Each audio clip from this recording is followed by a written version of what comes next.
Marinka. Yarim kilochi bu. Bittada. Bitta tashlagan bo'ldi. Shundan muz degan. Hozir mana shu yerga tashladim.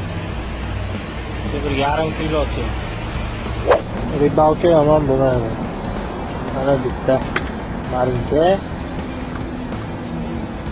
Mana bunaqasidan tushdi.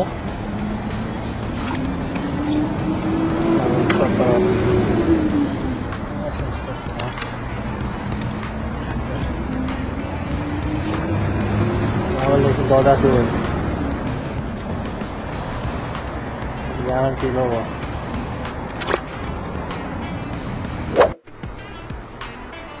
Mahallaga videoni tashlab yuborsam, hamma baliqchilar shu yerda baliq tutib pastda ham bor. Ularga biror narsani ko'rsatib bo'lmaydi.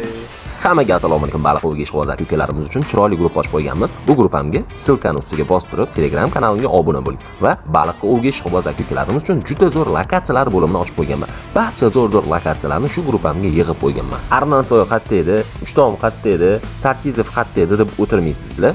Endi shu guruhimga kirib, erinmasdan tepadan pastga ko'rib chiqsanglar, har bitta lokatsiyalarni videolari va ma'lumotlari bilan birga yozib joylashtirib qo'yganman. Sizlarni o'ylab nafaqat lokatsiya bo'limini ochganman, balki montajlar sahifasini ham ochib qo'yganman. Barcha montajlarni shu guruhimning sahifasiga joylab qo'yganman. Sizga kerakli montaj bo'lsa, olib bemalol ko'rib o'rganishingiz mumkin. Baliqchi aka-ukalar bilan suhbatlashishni xohlasangiz, baliq ov mavzulariga kirib, bemalol suhbatlashib, gaplashib o'tirishingiz mumkin. Albatta, bu videoni baliq ovga ishqibozlar aka-ukalarimiz uchun yuborib qo'yishni unutmang. Hammaga xayr, salomat bo'ling.